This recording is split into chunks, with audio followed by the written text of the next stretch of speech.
இறைமகன் இயேசு கிறிஸ்துவில் மிகவும் பிரியமான சகோதர சகோதரிகளே, நண்பர்களே, குழந்தைகளே, பெற்றோரே, பெரியோரே, இந்த நாளுக்காக கடவுளுக்கு நன்றி சொல்லுவோம். ஆண்டவரே, மீண்டும் ஒரு புதிய விடியல், மீண்டும் எங்களுடைய வாழ்வில் ஒரு நாள். இந்த நாளிலே நாங்கள் என்ன செய்ய வேண்டும், எதை செய்ய வேண்டும், எப்படி செய்ய வேண்டும், எங்கு செய்ய வேண்டும் என்பதை இன்றைய நாளிலே நீர் எங்களுக்கு அறிவுறுத்தி தாரும். தூய ஆவியின் ஆற்றல் தொடர்ந்து எங்களில் செயல்படட்டும். உம்முடைய அருள்கரம் தொடர்ந்து எங்களை வழிநடத்தட்டும். ஆமென். அன்புமிக்கவர்களே, இன்றைய நாளிலே நாம் தியானிப்பதற்காக எடுத்துக்கொண்ட இறை வார்த்தை தொடக்க நூல் 39ஆம் அதிகாரம் 23வது இறை வார்த்தை. அவர் பொறுப்பில் விடப்பட்ட எதை பற்றியும் சிறை மேலாளர் விசாரிக்கவில்லை, ஏனெனில் ஆண்டவர் யோசேப்புடன் இருந்தார், அவர் செய்த யாவற்றிலும் வெற்றி அளித்தார். பாருங்கள், யோசேப்பின் வாழ்க்கையில் ஆண்டவர் கூட இருந்தார். நமது வாழ்க்கையில் ஆசீர்வாதங்கள் கிடைக்க கடவுள் காரணமாக இருக்கிறார். யோசேப்பு போத்திபரின் வீட்டில் இருந்தபோது வீட்டு மேலாளனாக, வீட்டினுடைய அனைத்து பொறுப்புகளை நிர்வகிக்கின்ற நிர்வாகியாக யோசேப்பு இருந்தார்.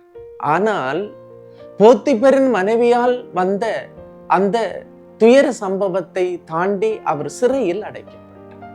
சிறையில் அடைக்கப்பட்ட போதும் சிறை காவலனின் கண்களில் யோசேப்புக்கு தயவு கிடைத்தது.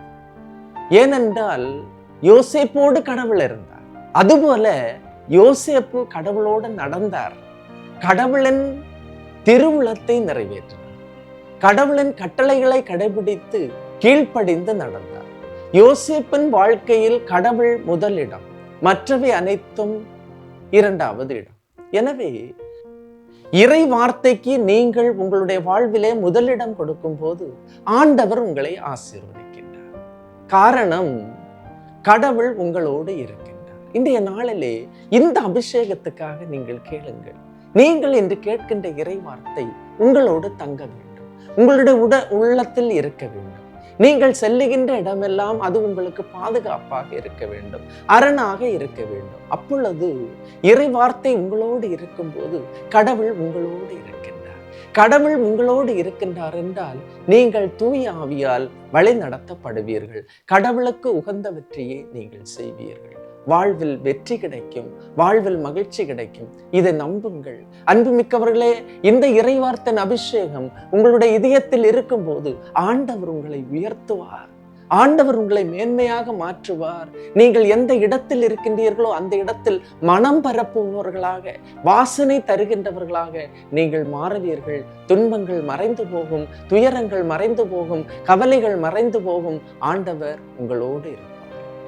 எல்லாம் வல்ல இறைவன், தந்தை, மகன், தூய ஆவியார் உங்களையும் உங்கள் குடும்பத்தையும் நிறைவாய் ஆசீர்வதிப்பாராக. ஆமீன். இயேசுவுக்கே புகழ், இயேசுவுக்கே நன்றி. மரியே வாழ்க.